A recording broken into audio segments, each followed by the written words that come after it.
boa noite a todos. Nós vamos dar continuidade, então, ao nosso curso de Educação Continuada aí para os residentes. Hoje a gente tem a satisfação aí de receber nosso ex-presidente, né, Dr. Carlos Barsotti, aqui da Regional São Paulo. É um dos culpados por eu estar aqui hoje, né? Ele me colocou na diretoria dele e aí acabei assumindo aí o bastão. E o Cadu é um grande amigo nosso aí, é um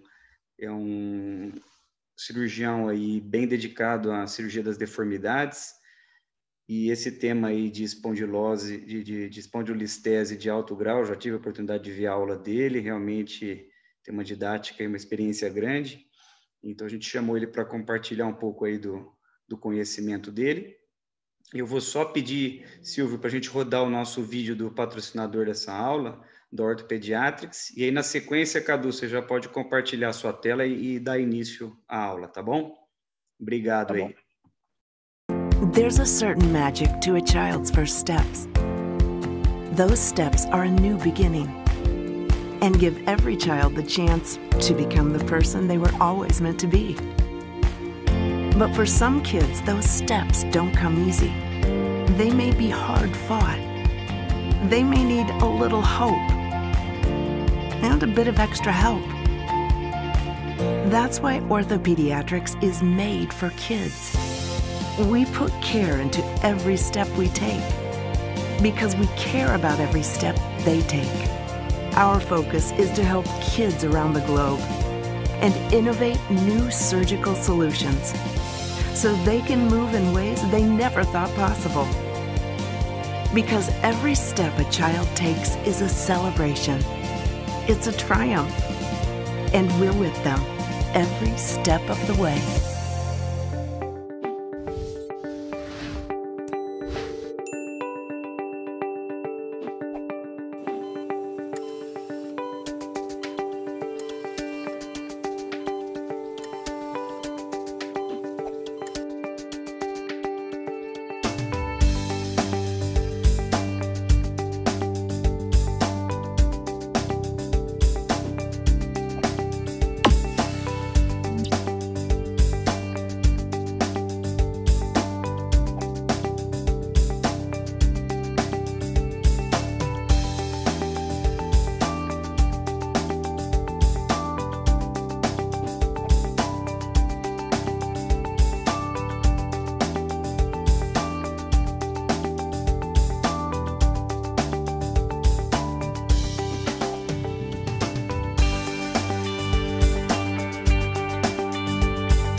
Agradecer novamente ao nosso patrocinador, Orthopediatrics, e agora é contigo aí, Dr. Carlos.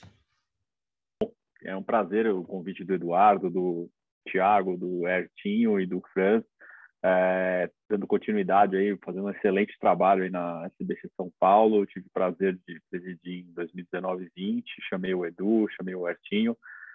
Enfim, essa turma boa aí que está fazendo um trabalho aí 100 vezes melhor que o nosso, e fazendo essas aulas que eu achei fantástico a ideia, muito bom essa iniciativa, e a gente sabe a dificuldade que a SBC tem em São Paulo, porque a regional não tem recursos da nacional, então eles estarem fazendo isso, a gente sabe as dificuldades que eles enfrentam. Bom, sou o Carlos Eduardo Barsotti, eu sou o coordenador do Fellow de Coluna do Hospital do Servidor. Eu participo também do núcleo de coluna do Sírio e do núcleo de deformidade e escoliose do Sírio-Libanês. Bom, meus disclosures são esses. Eu sou consultor da Orthopediatrics e da Medtronic. Bom, o objetivo da aula hoje é falar um pouquinho da etiologia da doença, a apresentação clínica, os exames de imagem, a importância do alinhamento sagital no tratamento da espondilolistese e o tratamento propriamente dito. Bom, espondilolistese, a palavra tem origem na espôndilos, que é vértebra, olisteses, que é o escorregamento, o termo é descritivo, então ele nada mais é do que uma descrição do escorregamento anterior da vértebra. Bom, a primeira classificação que surgiu de espondilolistese foi essa do J.B. Geese, de 1963, que é o McNabb com Newman, né, a classificação mais conhecida aqui como Newman, que ele dividia a espondilolistese conforme a sua etiologia, como congênita, istímica, degenerativa, traumática, patológica e atrogênica, quando seria uma coisa pós-operatória. O Wiltz aperfeiçoou um pouquinho a classificação no Clinical Orthopedics de 76, determinando que a congênita é quando você tinha o arco posterior neural normal, ele considerava ela displásica. A istímica seria por lise da pars ou uma fratura por estresse da pars, a pars alongada por múltiplos eventos, e de trauma e retrauma e cicatrização, fazendo com que a pars fosse se alongando, ou uma fratura aguda, que seria um evento mais raro. Também dividiu em degenerativa, traumática, exceto a fratura da pars, patológica e atrogênica. Bom, ainda com relação à etiologia, você vê que todas essas classificações são descritivas, né? Elas não determinam tratamento, elas são referenciadas com relação à etiologia da doença. Teve o Marquette e Bertolozzi, que em 1997 dividiram de desenvolvimento e adquirida. E as displásicas altas, displásicas baixas, com relação à lise da pars e alongamento, e as adquiridas, que seriam as degenerativas, traumáticas, patológicas e atrogênicas. Um dado interessante relacionado à epidemiologia da espondilolistese é com relação à incidência. Esse estudo é muito interessante porque ele revela que 4,4% da população do primeiro ano de colégio pode ter espondilolistese, 6% das pessoas com 18 anos podem ter espondilólise ou espondilolistese. Ela é mais frequente em caucasiano e menos frequente em afro-americano. Isso é um estudo americano, obviamente. Com relação ainda à incidência, a gente sabe que algumas atividades estão mais relacionadas à espondilolistese por trauma da pars. Então, a gente sabe que ginástica artística, esse dado é bem legal, porque nesse trabalho eles mostram que ginásticas olímpicas de ginástica artística, 30% tem espondilólise ou espondilolistese. Balé também, você vê um aumento da frequência com relação à população geral, levantamento de peso, natação e rugby. Com relação à história natural da doença, a gente sabe que a maioria dos pacientes são assintomáticos, 28% de recuperação no defeito da pars e 10% só que a gente vê progressão. E a incidência de dor lombar é igual com relação à população normal. Esse estudo é legal porque ele foi 45 anos de follow-up com relação ao segmento da doença. Os sinais e sintomas, o principal sinal e sintoma é dor lombar. Um dado muito importante é que não é normal criança ter dor lombar. E a causa de dor mais comum de dor lombar na criança é espondilólise ou espondilolistese. 6% com 18 anos com dor lombar tem espondilólise ou espondilolistese. Outros sinais que a gente pode ver é a contratura dos isquiotibiais, aquela marcha de Fallen-Dixon, que é a marcha característica da espondilolistese, e algumas alterações neurológicas, como claudicação neurogênica, alterações sensitivas ou motora, ou dor radicular, principalmente da raiz de L5. Né? Na análise desse paciente, a gente precisa prestar atenção em vários exames. Acho que é uma das patologias que a gente precisa de mais exames para determinar o que vai ser feito com esse doente. Então, o raio-x ou o EOS são exames essenciais, principalmente o raio-x panorâmico, a tomografia, a ressonância e o bone scan também pode ser usado em alguns casos. O raio-x, você tem várias incidências clássicas que vocês estudaram para SBOT, mas a incidência mais clássica é a de Ferguson, que seria o AP em 15 graus, os oblíquos, né, que seria o Scott Dog, que você vê a coleira do cachorro, né, na oblíqua, E é interessante isso da oblíqua, porque o defeito da pars ele é muito identificado na oblíqua, e no raio-x lateral você não consegue ver direito. Você vê uma diferença de 89% para 19%. Então, o raio-x oblíquo tem muita utilidade nessa doença. As dinâmicas para avaliar instabilidade, causas de dor, e sempre o panorâmico. Isso é um exame essencial para a análise hoje, se você determinar o que é uma espondilolistese de alto grau, é o panorâmico ou EOS, quando você está com uma criança muito nova, reduz a quantidade de radiação, chega a ser 1/7, 1/8 de radiação na criança, então a gente sabe que isso ao longo da vida é bom evitar a radiação. Então, aqui algumas imagens da pars, aqui a gente vê o cachorro sem a coleira e com a coleira. A cintilografia ela é mais usada em casos de suspeita, quando você não tem certeza que tem um defeito da pars, e você pode ver a captação do defeito. Ela tem uma característica ruim, pois casos muito crônicos você não vai ver captação, e ela pode ajudar na indicação do colete. Quando a lesão for muito quente, um colete pode ajudar você no tratamento. A tomo é o melhor exame para você ver o defeito da pars, entender o efeito da pars, ver se ele está cicatrizado ou não. Outra análise importante da tomo é a avaliação da cúpula sacral. A cúpula sacral ela tem que ser muito bem avaliada na espondilolistese, porque ela pode inferir prognóstico da doença. Então, quando você vê aquela cúpula sacral redonda, com um formato mais arredondado, você sabe que o prognóstico da doença é um pouco pior. Além de avaliação de osteócitos foraminais, ver se a compressão foraminal é óssea ou é uma compressão pelo disco mesmo. Aqui a análise da cúpula sacral, você vê uma cúpula sacral bem arredondada, ou seja, com uma chance de escorregamento muito maior, né? E aqui esse exame é bem interessante, porque você vê que a ressonância ela não é substituída pela tomografia. Nesse exame você vê que ela tem compressão foraminal, a compressão é devida ao disco, você vê que o forame está bem achatado, e na tomografia você vê que é um forame praticamente normal. Então, ela pode dar esses sinais precoces de compressão neurológica e demonstrar melhor a compressão neurológica, além de, às vezes, poder mostrar uma reação de fratura por estresse ou um estresse maior na lise da pars. Você vê um edema na lise da pars e, além disso, você vê o formato do disco. Tá? A classificação clássica de espondilolistese, principalmente para definir alto e baixo grau, seria a classificação de Myers. Hoje a gente sabe que não é ela que define alto e baixo grau, não é a porcentagem de escorregamento que vai definir para a gente o quanto essa listese vai progredir. Então, ela obviamente, as listeses de grau 3 ou grau 4, a chance dela ser uma espondilolistese de alto grau na classificação nova é altíssima, mas a gente não leva mais tanto em conta apenas o grau de escorregamento. Ele dividia de 1 a 5, menor que 25%, era grau 1, grau 2, grau 3, grau 4 e grau 5, conforme a porcentagem de escorregamento.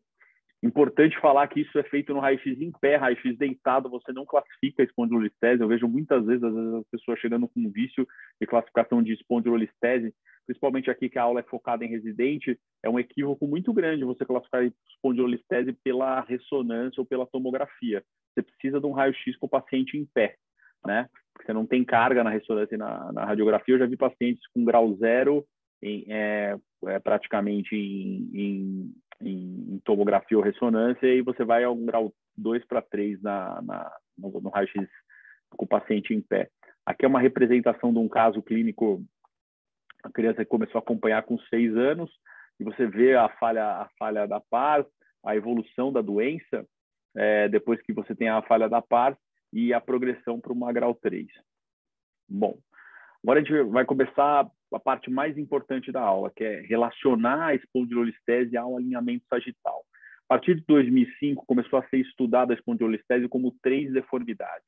Por que 3 deformidades? Porque existe a deformidade da espondilolistese propriamente dita e as consequências que essa deformidade local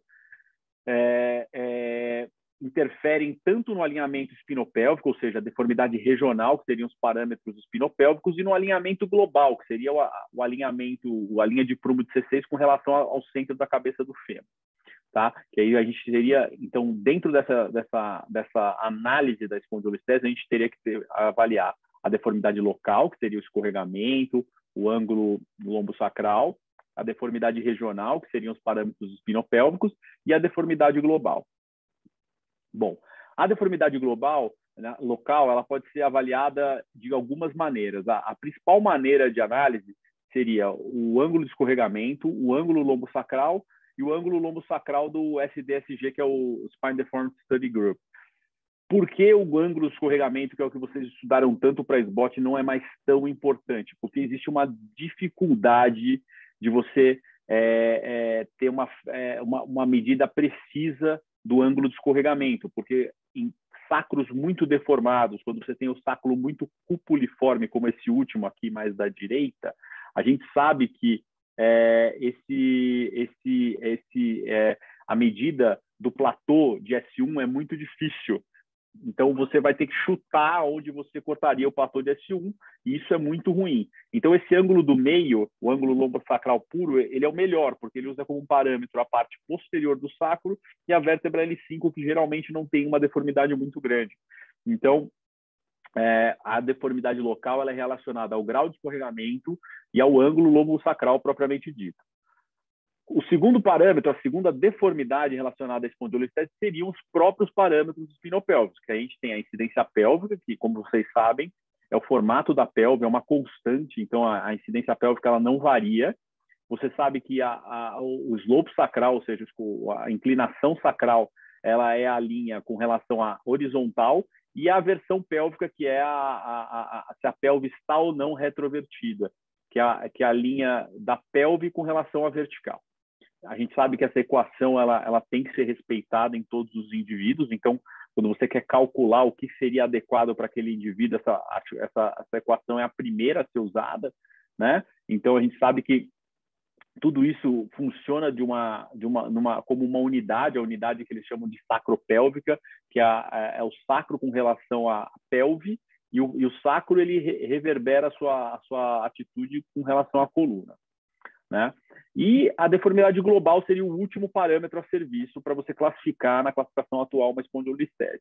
Então, o que você olha com relação à linha de prumo de C7? É um pouquinho diferente do que o relacionado ao alinhamento sagital. Quando você olha o alinhamento sagital propriamente dito, o SVA, ele é relacionado à borda posterior do sacro.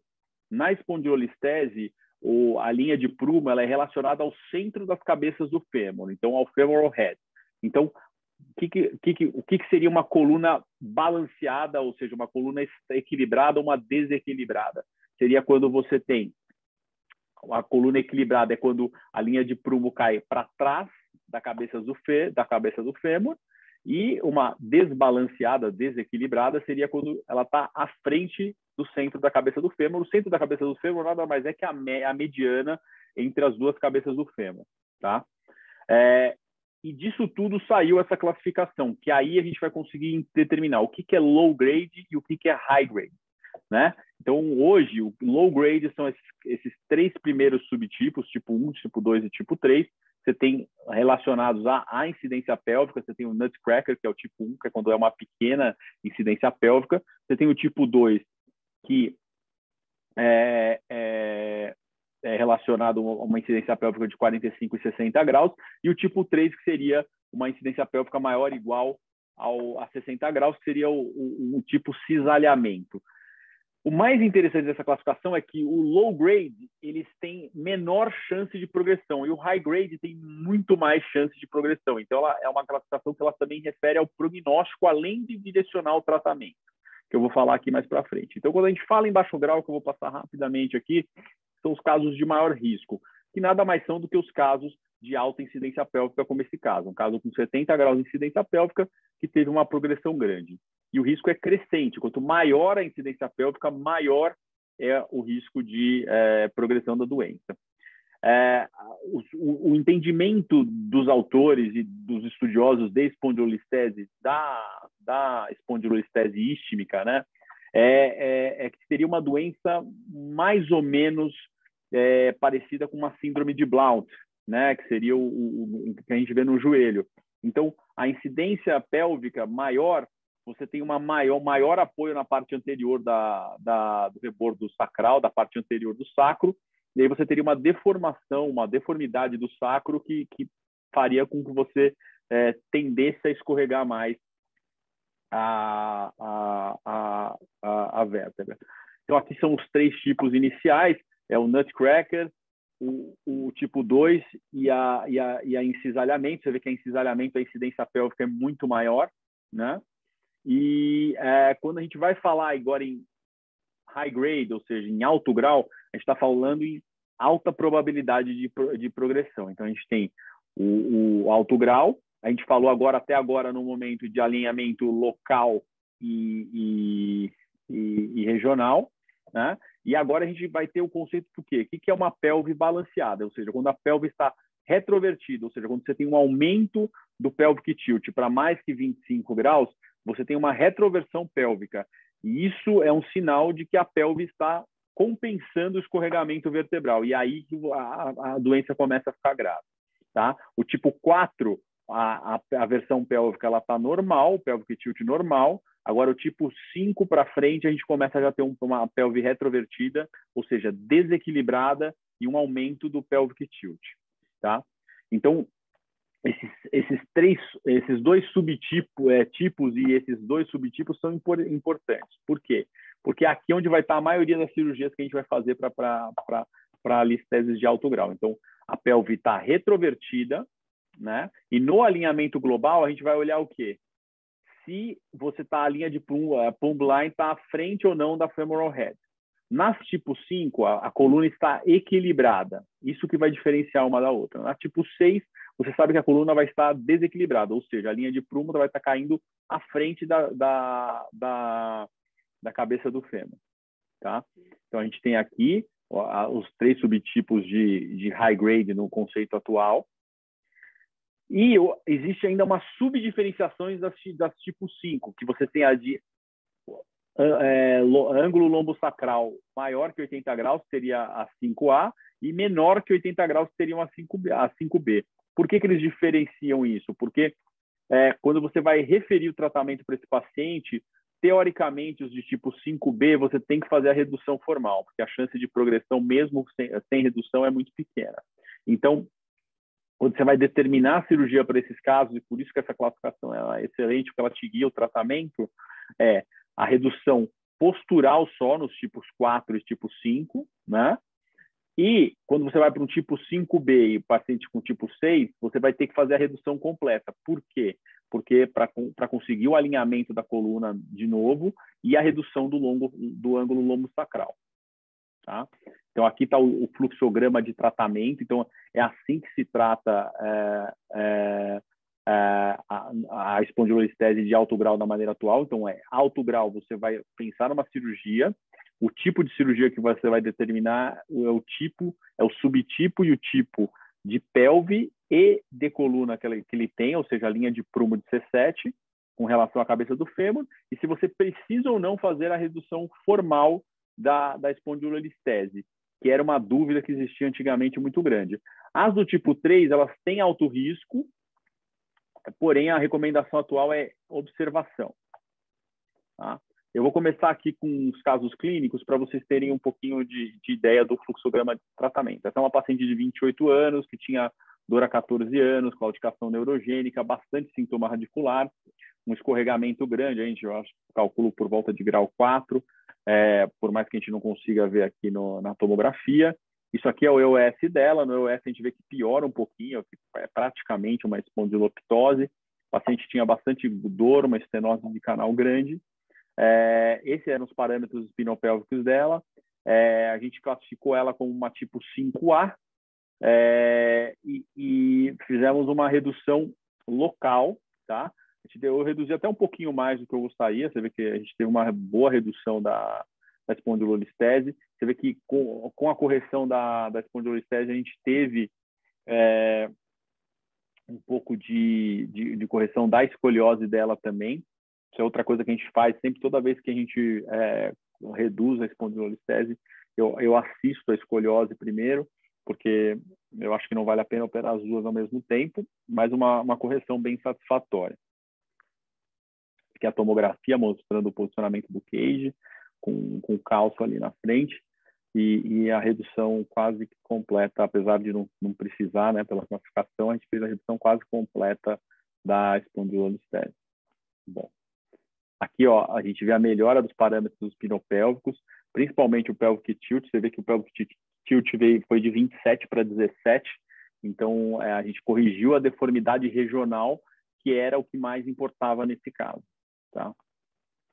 Bom, aqui é outro caso, é um pouquinho diferente, é um caso de reoperação, um caso que eu recebi, uma paciente que tinha uma espondilolistese de alto grau, só que ela tinha sido operada há 18 anos. Aí, há 4 meses, ela iniciou o quadro de dor lombar e radiação para membro inferior. A gente viu esses parafusos quebrados e uma fixação simples, sem correção e sem colocação de cage, né? Aqui está a visualização dos parafusos, o alinhamento espinopélvico dela. Se você olhar bem o EOS, você vai ver que ela está super desbalanceada, que o SVA dela está passando para frente da cabeça do fêmur, e que a linha de prumo está à frente da cabeça do fêmur, ou seja, isso explica a quebra dos implantes. Geralmente, problema de quebra de implante está ligado a mau alinhamento espinopélvico nesses casos. Aí a gente vê aqui um SVA altíssimo, de 113, uma versão pélvica não tão alta, mas uma paciente que precisava de uma correção um pouquinho maior. A gente fez a correção, usamos 3 níveis, reduzimos um pouquinho a espondilolistese, fizemos tudo por via posterior, e a gente teve uma melhora grande aqui dos parâmetros espinopélvicos, com a linha de prumo caindo posterior à cabeça do fêmur, tá? O SVA foi para 4,8, a lordose lombar aumentou um pouquinho, e a versão pélvica se manteve estável, tá? Aqui seria um terceiro caso, um paciente de 32 anos, com dor lombar, claudicação neurogênica. Aqui a gente vê no exame uma espondiloptose, tá? Caso bem grave, bem grave. A gente vê que a vértebra L5 está bem à frente do sacro. A gente classificou baseado nos parâmetros espinopélvicos como uma 5B, que ela estava bem alinhada, a linha de prumo dela estava passando atrás da cabeça do fêmur. Aqui o que a gente fez uma redução parcial, tá? Apesar de ser necessária uma redução formal, a gente conseguiu uma redução boa. Eu acho um resultado bem satisfatório. A gente conseguiu fazer a colocação do cage e uma melhora dos parâmetros espinopélvicos e da versão pélvica também, que é o mais importante nesses casos, e do ângulo lombosacral também. Bom, o mais importante, acho que concluindo aqui na aula, é que a classificação da SDSG, que é a classificação que eu mostrei para vocês, baseada nos parâmetros espinopélvicos, ela é extremamente essencial, né? Que pacientes com baixa incidência pélvica têm baixo risco de progressão da doença, com alta incidência pélvica eles têm alto risco de correção da doença, e os pacientes que você precisa reduzir são os pacientes tipo 5B e 6, que são raríssimos. Então, não é todo paciente que você precisa reduzir a espondilolistese. Bom, é isso. Obrigado. Bom, obrigado, Cadu. Nós vamos abrir agora para perguntas. Ô, Francis, se você quiser olhar aí no chat, ver se tem alguma pergunta enquanto a gente vai fazendo alguns questionamentos aqui para o Cadu.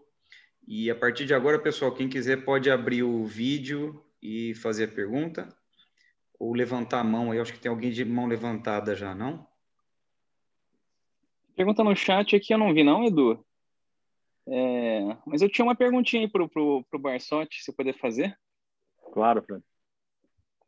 Barsotti, eu vi que você tem uma experiência grande com espondilolistese e você falou um pouquinho das líticas também, né? Não sei se você tem experiência de utilizar aqueles parafusinhos de reparo de pars. Né? Minha impressão é pessoal, né? Eu não tenho experiência não, mas eu acho que pro grau de força que você exige dessa fratura de pars, eu acho que fica uma construção muito... É claro que é uma construção simples, né? Mas acho que ela fica fraca. Não sei o que você tem a falar sobre isso aí.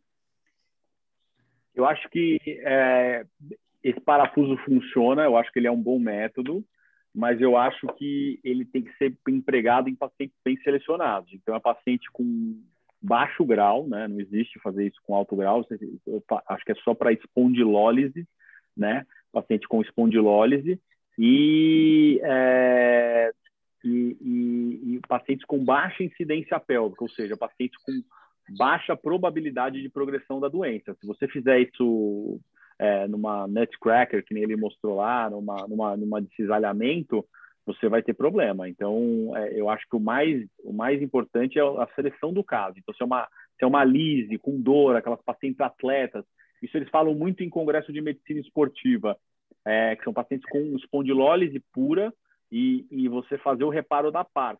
E o reparo da pars, esse parafuso, o ideal é que ele seja interfragmentário, que você faça a cruentização do foco da espondilólise. Porque se você deixar aquela fibrose ali, ele não cicatriza e você vai ter quebra do parafuso depois, né? Entendi. Então, percutânea você não faria, né? Tem umas empresas que estão anunciando você fazer essa correção percutânea, né? Você indica aberta mesmo e fazer Eu acho que tem que fazer aberta primeiro... Primeiro porque a via é minúscula, então ela é praticamente percutânea. Segundo, porque você tem que cruentizar o foco. Se você vai fazer o reparo da parte, você precisa tirar aquela... Muitas vezes você vê que é uma membrana que tem ali. Então, agora o caso que iria cicatrizar normalmente, ele vai cicatrizar mesmo, com ou sem o parafuso, entendeu? Então, acho que é outro fluxograma. Entendi. Muito boa aula, o Barsotti. Parabéns pela aula. Obrigado. Obrigado. Cadu, quero fazer umas perguntas aí. Você é o cara da listese e algumas coisas eu fico curioso no dia a dia. Primeiro, você pede tomografia com guento invertido ou você não preocupa com isso para fazer a análise da LOLIS da espondilolistese? Não. Para mim, normal. Posicionamento normal. Outra coisa, você coloca enxerto, quando você usa esse parafuso, você tira enxerto de ilíaco, alguma coisa para ajudar a fazer essa falha que fica? Quando eu vou fazer espondilólise com parafuso canulado, percutâneo, percutâneo não, porque eu não faço percutâneo nesses casos, porque eu acho que você tem que cruentar a falha. Se você não cruentizar a falha, a chance de cicatrizar é muito pouca, né? E a lise precisa grudar. Agora, com relação a life, essas coisas, aí é outro capítulo, né? Eu não faço. Tá. Não, mas eu quero saber o seguinte, quando você coloca esse parafuso de compressão aí, que o Franz até comentou, mesmo com mini open, quando você faz, você usa enxerto de outro lugar ou você só cruentiza? Eu só cruentizo o foco, eu não uso enxerto, tá. Não. E a pergunta, acho que é a mais cruel, como que você decide quantos níveis você vai instrumentar para chegar no resultado que você quer? Putz, cara, esses casos aí, eu acho, na minha mão, pelo menos, eu acho que listese são os casos mais difíceis. Porque tem paciente que você tenta ficar horas lá e você colocar o cara no prumo direito, reduzir a vértebra é muito difícil. E muitas vezes você exige muito do material. Então, por exemplo, estão até perguntando quando que você determina se você vai acima de L4. Na verdade, eu não determino. Se der para ir até L4, eu vou até L4. Só que muitas vezes, quando você está reduzindo a listese, puxando a vértebra e empurrando o sacro para baixo, a tensão inteira fica no parafuso de L4. Porque o parafuso de L5 ele é meio que um parafuso de posicionamento. Porque se você tentar puxar a vértebra pelo parafuso de L5, ele vai dar pull-out no 5 do primeiro tempo. Então, ele é um parafuso de posição, ele não é um parafuso de tração. E aí, quando você usa muita tração em L4, às vezes o parafuso de L4 dá pull-out. Quando ele dá pull-out, eu sinto que ele não está firme, eu subo até L3. Agora, aí com relação ao ilíaco, depende muito do tipo de cirurgia que eu estou fazendo. Quando eu faço osteotomia do domus do sacro, do domo sacral, e vou fazer uma correção muito agressiva, que nem o primeiro caso que eu mostrei, em que você precisa ter o controle, você precisa corrigir muito o pelvic tilt doente, aí eu uso parafuso de ilíaco também. Tem algumas pessoas que ainda fazem, e no passado faziam muito, ou passar um parafuso, ou muitas vezes passavam uma fíbula, transfixando S1 Sim. e indo lá para L5. Você tem experiência com isso? Você já fez? Eu nunca fiz, mas no servidor, uma das pessoas que é dona da patente do Trans One, que é um material que tem nos Estados Unidos, já vou falar no Trans One, que é o parafuso transacral, é o Carlão, do servidor, que é o chefe do grupo, e ele tem a patente, ele é um dos caras dono da patente do Trans One. eu acho que quando você não precisa de correção, independente da técnica que você vai usar, o que importa é você ter artrodese. Se você vê, ele tem casos lá no servidor, que na época que você podia fazer esse tipo de pesquisa aqui no Brasil, de 20, 30 anos que você tem consolidação óssea, mas a gente percebe que os casos que foram bem, ele tem 10 casos, a gente percebe que os casos que foram bem são os casos que não precisavam de correção do alinhamento espinopélvico. Eu acho que é uma cirurgia muito mais relacionada ao alinhamento e o quanto você corrige do que o que você vai fazer. Ah, a LIF é bom? É bom. TLIF é bom? É bom também. Agora, se você não corrigir, pode ser a LIF ou TLIF, vai ser um desastre ecológico, entendeu? Não tem...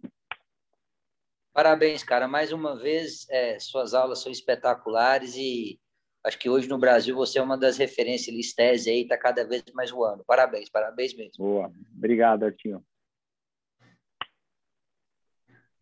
Bom, o Cadu já acabou lendo aqui as perguntas e respondendo, que é justamente essa dúvida de quando ia acima de L4 e quando a maior dúvida é do ilíaco. Eu acho que toda cirurgia de listese de alto grau você tem que entrar preparado para ir para o ilíaco e ir até L3. Até porque a gente sabe a dificuldade que todo mundo tem com operadora de segura aqui se você usar um implante a mais dentro da sala. Então, eu acho que não é cirurgia... É uma cirurgia difícil, não é uma cirurgia fácil. Bem feita é muito difícil. Você vê esses casos tipo 6, são dificílimos de você corrigir. A criança geralmente está totalmente desalinhada. Então, são casos que você precisa fazer osteotomias grandes. Então, não adianta você querer economizar um nível num caso que é uma atrocidade. Então, viu que não deu pega e viu que não conseguiu corrigir, desce para o ilíaco. E a melhor maneira de você conseguir corrigir a versão pélvica é indo para o ilíaco, né? Quando você tem o controle da retroversão da pelve. O Cadu, eu queria fazer uma pergunta para você, que é importante para os residentes que estão assistindo aí, que é em relação à listese na infância, em criança, e que estão assintomáticos. Só para você reforçar para eles assim, o critério de indicação de cirurgia em criança assintomática, quando que você tem que, por exemplo, fazer uma artrodese in situ, fazer alguma coisa para evitar a progressão? O que você usa de parâmetros? Que eu acho uma pergunta importante para eles. Eu acho que o mais importante é a incidência pélvica e o grau de escorregamento, né? A gente ainda usa um pouco, apesar de a classificação não usar muito o grau de escorregamento, o ângulo de escorregamento, que é aquele ângulo lombo-sacral, e o ângulo de escorregamento, né, que é o ângulo de escorregamento da vértebra, ou o ângulo lombo-sacral. Acho que esses são os pontos que vai nortear o teu tratamento. Agora, se o paciente é refratário a tratamento conservador, se você usou colete, fez de tudo, e o paciente tem com dor, você vê que às vezes a gente opera até espondilólise, né, que é a grau 0, que é só a falha da parto. Eu tenho pacientes com falha da parto, que você faz um raio-x em flexo de tensão, você vê que a vértebra escorrega e que a dor não melhora. Então, esses pacientes, às vezes a paciente é atleta, essas coisas, você tem que fazer ou o reparo da parto ou a artrodese in situ ali, L5-S1. Então, varia muito com relação à sintomática e a progressão da doença. Mas acho que o principal fator de progressão e de mau prognóstico da doença é uma coisa que pouca gente vê, porque todo mundo avalia a listese na tomografia e na ressonância, o que está errado é o raio-x panorâmico e a incidência pélvica. A incidência pélvica maior de 60 é um sinal de mau prognóstico. Tá. É isso que eu queria que você falasse mesmo, porque o que é clássico em termos de escorregamento de Mayerding é não deixar virar alto grau, mas em termos de escorregamento, né? Eu queria saber se tem hoje algum número em relação à incidência pélvica, então talvez aí ficar mais de olho com uma incidência acima de 60 graus, né? Sim. Esse é o principal, é o cut line para você definir alto e baixo grau na classificação atual, que é a classificação que se usa, porque ela guia tratamento e guia objetivos cirúrgicos, né? Tem mais uma pergunta aqui. Quais as dicas e saídas no intra-op para as listeses de difícil redução que mantém e também as doses. Acho que a dica principal é você ir bem lateral e soltar muito a raiz de L5, porque a neuromonitorização ela é essencial nesses casos, mas ela é mais difícil. Vocês que são neuro sabem disso porque a eletroneuromiografia ela é menos fidedigna do que o potencial evocado quando a gente avalia a medula. Então, quando a gente guia monitorado por eletroneuromiografia, que é o caso da espondilolistese, porque geralmente ela é baixa, L5 é sum, só o estiramento do nervo, às vezes, o paciente não, às vezes você não tem nenhuma alteração na eletroneuromiografia L5 e o paciente acorda, às vezes, com déficit. Então, o principal é soltar bem lateral, e você vai empurrando o sacro para frente para trazer aquela vértebra para trás. E outra coisa que é efetiva é você fazer distração entre o domo sacral para L4, que você faz a distração, coloca uma alavanca na frente do L5 e vai trazendo junto com o cage puxando. Mas é uma cirurgia acho que é uma das únicas cirurgias que eu vou variando o lado que eu tô, porque eu vou soltando de um lado, soltando do outro, vou vendo o que eu tô fazendo. Muitas vezes, quando, por exemplo, é uma espondiloptose, que nem aquele último caso que eu estava mostrando, você tem que fazer a ressecção completa do domo sacral, então você tem que drilar o domo sacral inteiro, pelo menos uns 2 centímetros, para você trazer a vértebra L5 para trás, mas é uma cirurgia de paciência. Se você for afobado, a chance de você errar e comprometer a paciente é muito grande. E outra coisa que esses pacientes com muita redução, todos acordam com flexão do quadril e do joelho. Então, não assuste e já mande direto para fisioterapia. Tem que fazer uma boa fisioterapia no pós-operatório, porque é impressionante o encurtamento que eles tinham do ilioxor.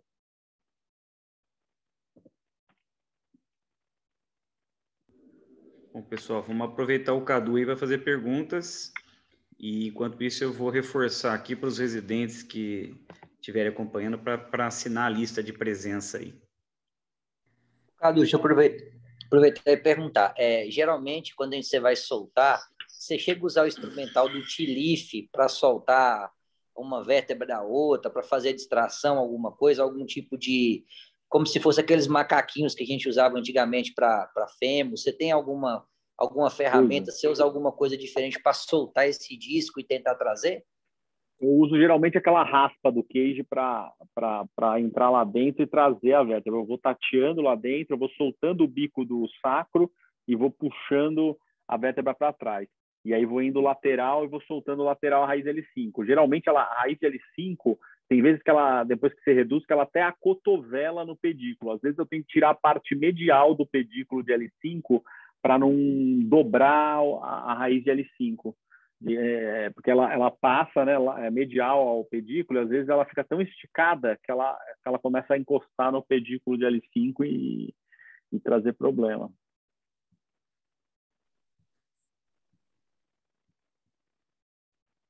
Quando optar por dupla via de acesso, olha, eu acho o Alif uma baita técnica, mas assim, que eu gosto muito de T-Leaf, modéstia à parte, é uma técnica que eu sou muito familiarizado, meus T-Leafs eu gosto, então eu só indico a Alif para revisão de T-Leaf que foi para frente, que espirrou o taco lá. Agora, você fazendo... Hoje os T-Leafs melhoraram muito, aqui demorou para chegar no Brasil esses T-Leafs de titânio bom, mas, por exemplo, hoje a gente tem aqueles T-Leafs que expandem. Eu fiz um semana passada que é fantástico, que aí chega a 15 milímetros lá na frente, com 15 graus de lordose, que é muito bom. Obviamente não é um Alif, a gente sabe que o Alif é mais robusto, o X-Leaf é mais robusto, mas eu acho que você tem que optar por dupla via quando a sua técnica por dupla via for melhor. Acho que um T-Leaf bem feito, ele sangra pouco, ele é muito efetivo, como toda técnica bem feita, assim como o Alif também. Então, eu acho que as duas técnicas são excelentes e bem executadas, elas são eficientes para cumprir. Agora, o que eu acho que não existe é colocar em espondilolistese, que é uma situação de instabilidade, você pôr esses cages ancorados. Eu já recebi muito desastre disso, porque esses cages eles não aguentam o escorregamento da vértebra e você precisa, pelo menos, fixar percutâneo posterior quando você faz um cage para correção de espondilolistese, um alívio. Então, acho que esse é o cuidado que tem que ser tomado. E outra coisa que é importante é o quê? Que não existe cirurgia de listese sem suporte anterior entre L5 e S1, principalmente essa listese istmica. A cirurgia na verdade, o cage foi criado para as cirurgias de listese, né? Lembra o começo do cage, que era só indicação para listese? Você conseguia fazer cage em listese. Então, é uma cirurgia que precisa de cage. Só queria entrar nessa resposta aí um pouquinho, que eu sou um fã de Alif. Então, mas eu concordo com o que o Cadu colocou. Listese não existe fazer stand-alone, isso aí vai falhar. E dupla via, para essas listeses que o Cadu colocou, não dá para fazer. Você não consegue fazer Alif e depois atrás com 2 vias. Você vai precisar de 3 vias. Então, provavelmente você vai ter que soltar tudo, porque mesmo que você consiga uma redução muito boa pela frente, o que é difícil, você tem que lembrar que você tem a raiz de L5 atrás, né? Então, esses casos, se for tentar fazer Alif, talvez começar atrás, desarticular tudo, soltar a raiz, deixar instrumental, deixar mais móvel, às vezes até fazer uma redução com o que você conseguir atrás, botar o cage e voltar. E precisa estudar muito bem, mas assim, você ir na frente direto com uma listese desse grau, eu acho que você não consegue reduzir e depois só fixar atrás. Eu acho que nem consegue entrar, né, Edu? Porque o ângulo de escorregamento é tão grande que você não consegue ter acesso por via anterior. Acho que deve ser muito difícil. Você vai acabar tendo que fazer um pouco de corpectomia, de L5, um pouco de... Aí você consegue tirar um pouco do domo sacral na frente, mas essa alavanca atrás, a raiz de L5, aí eu acho que um pouco temerário. E aí você colocou o queijo, o que você vai fazer a mais atrás para acabar de reduzir? Então, aí eu acho que o conceito tem que ser mais posterior e talvez, para você calçar um pouco melhor e fazer um pouco mais de redução, pensar no Alif talvez como um complemento, você acabar de tirar o restante ali na frente, mas você já tem que ter feito muita carpintaria ali atrás e soltado as facetas, liberado a raiz e talvez assim, a decisão de colocar talvez um cage mais robusto, mas aí precisa ver o quanto que vale a pena fazer isso, porque você vai ter que voltar, você vai na frente e vai ter que voltar atrás, provavelmente para finalizar com a haste, né? Não sei o que o Cadu pensa, né? Ele já acabou de falar que é mais adepto à via posterior, mas eu acho que por umas listeses dessa que ele mostrou, teria que ser tripla via. Sim. Cadu, você tem experiência com a técnica de Gaines? Já fez alguma espondilopitose, alguma coisa parecida? Gaines é aquela que você passa o parafuso até a vértebra L5? É aquela que você tem a espondilopitose completa, você tem que tirar essa vértebra, colocar a gaiola para ganhar altura, que ele vai substituir o corpo de 5 ou muitas vezes juntar 4 no S1. Não, eu nunca fiz. Já vi um caso do Paulo Cavalli que ele me mostrou que ele tirou a vértebra, fez a vertebrectomia, mas ele fez uma solução super elegante, que ele colocou um cage e puxou a vértebra L4, ele transformou a L4 em L5. Ele foi anterior, tirou o corpo de L5, foi para posterior, tirou a parte posterior de L5, ele transformou a L4 em L5, ele encurtou a coluna, achei bem interessante, foi bem legal.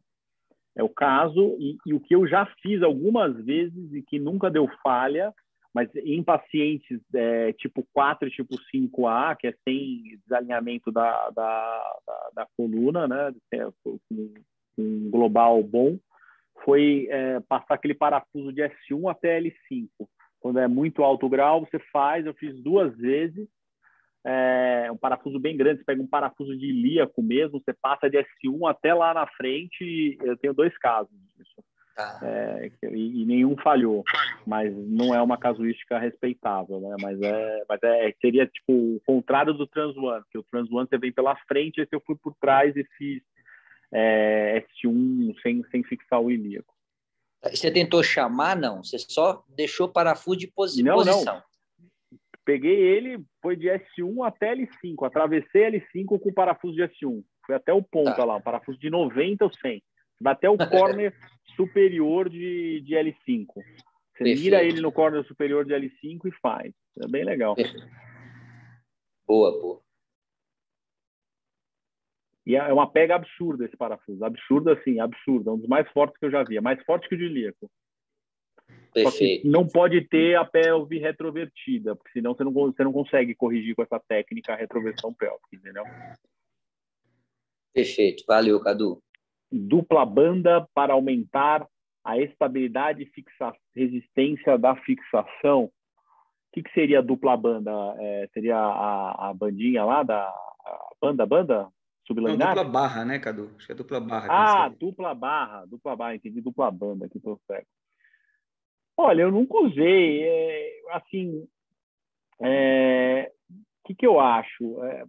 Esses casos, você fazendo uma boa correção, colocando o cage, às vezes até pode pôr um crosslink mais acima, que nem eu fiz, mas é muito difícil em termos de acoplamento de implante você pôr duas barras. Eu não sei se o Vinícius está falando, eu não sei se você já fez, mas os dominós não cabem entre L5 e você não consegue colocar o dominó para fazer a barra satélite, né, que é o que você está querendo dizer. Então, o dominó não cabe ali. Vocês já perceberam isso? Que é o espaço entre o parafuso de ilíaco e S1 e o parafuso de S1 e L5 nessas cirurgias, ele não cabe aquela dupla fileira e o dominózinho. Então, eu nunca tentei porque não cabe também, mas não seria uma má ideia.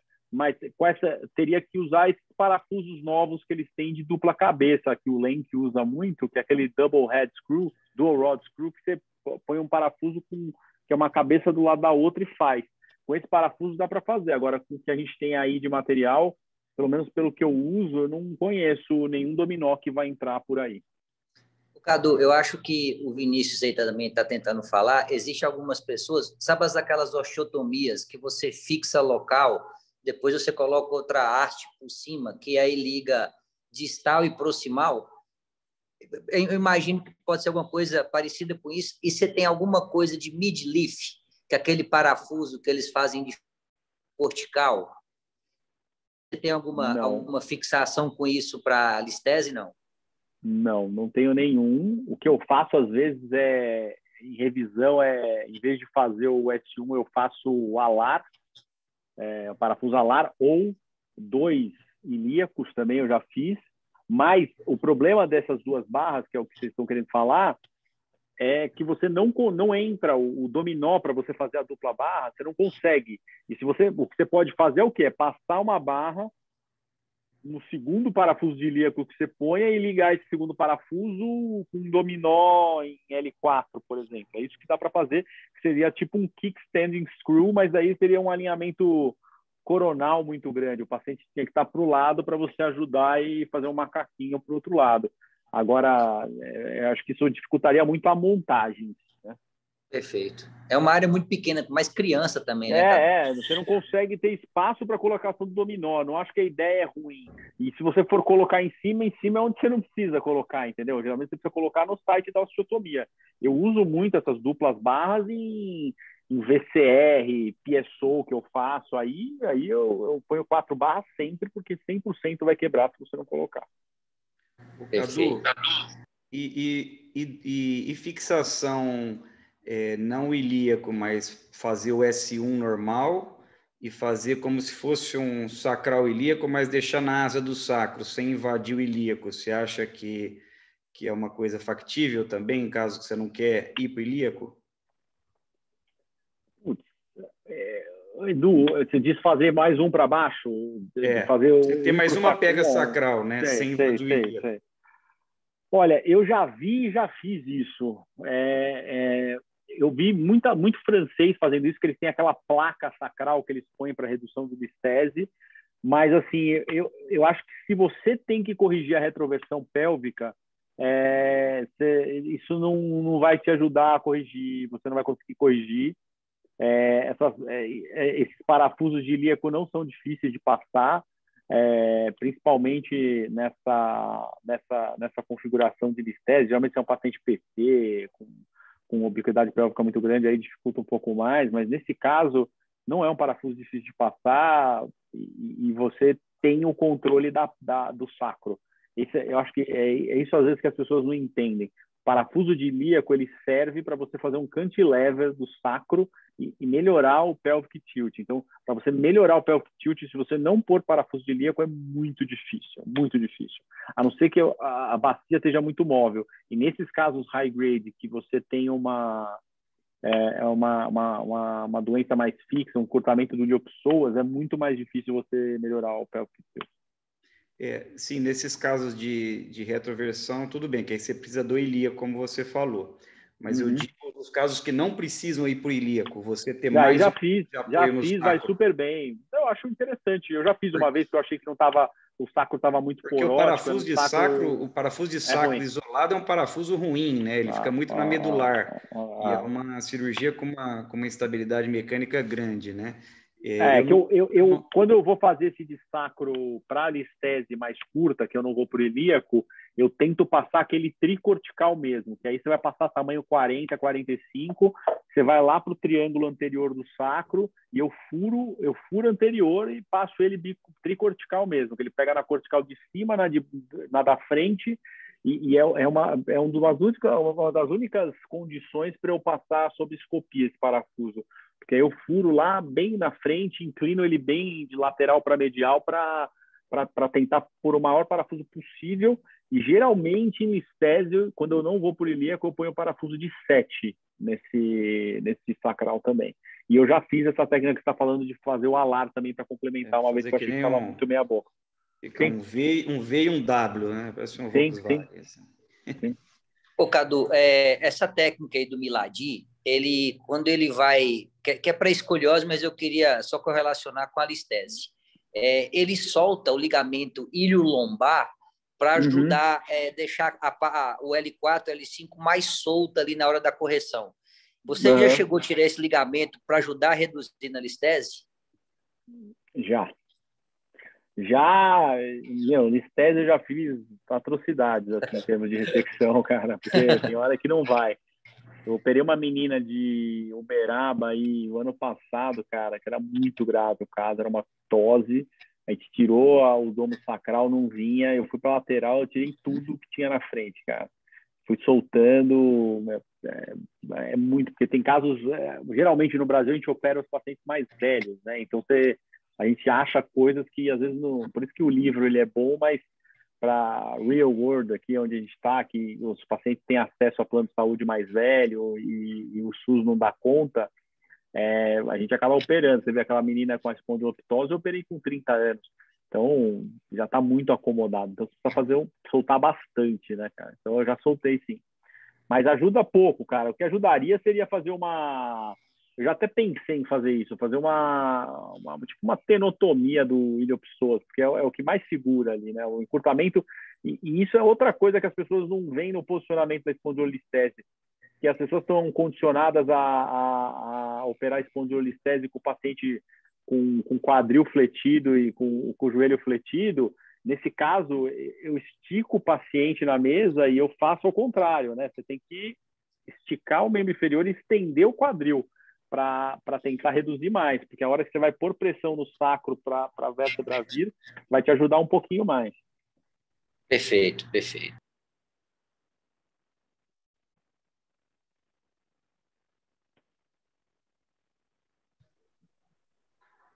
Mais perguntas aí? Podem ligar a câmera também e perguntar direto, viu?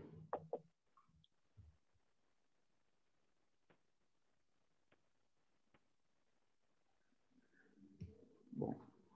Ô Silvio, você consegue colocar o convitinho da nossa próxima aula aí, se tiver no jeito, enquanto a gente vê se aparece alguma pergunta a mais? Ah, já está aparecendo ali, ó. Professor, ó. Então, próxima aula, nós vamos contar com a presença aí do homem, hein, do professor Elton. Vai dar uma aula de fratura patológica para a gente e focado mais em fratura osteoporótica. Essa aula, aliás, todas as aulas aqui foram excelentes, né? A do professor Elton aí também será outra aí, imperdível daqui a 2 semanas, hein? Se tiverem mais alguma pergunta, tá no finalzinho aí, antes da gente agradecer o Cadu aí pela aula brilhante que ele nos proporcionou aí. Queria parabenizar vocês dois, cara. Eu sei que não é fácil estar desse lado aí que vocês estão. Eu sei que não é fácil porque ninguém apoia. É tudo por vocação e por carinho aí à sociedade. Vocês dois estão de parabéns. Agradecer o Thiago também, a Zoaga e o Franz estão ajudando a gente bastante aí, viu, Cadu? Sim, os dois também. Parabéns. Mas queria agradecer, eu acho que não vai ter mais perguntas. Cadu, agradecendo de novo aí, cara. A gente sabe que todo mundo, né? Você é mais um dos que estão aí todo dia enrolado aí na rotina. Essas cirurgias enormes aí que não tem fim, que você se mete aí a fazer, né? Escoliose, listese de alto grau, enfim. E agradecer novamente aí, realmente foi uma aula excelente, né? Toda aula aqui eu aprendo muito, porque sempre tem algum detalhe a mais que a gente precisa dar uma estudada ou relembrar, algum termo colocado às vezes de uma maneira que a gente vê que é de uma maneira diferente, a gente acaba tendo um insight, né?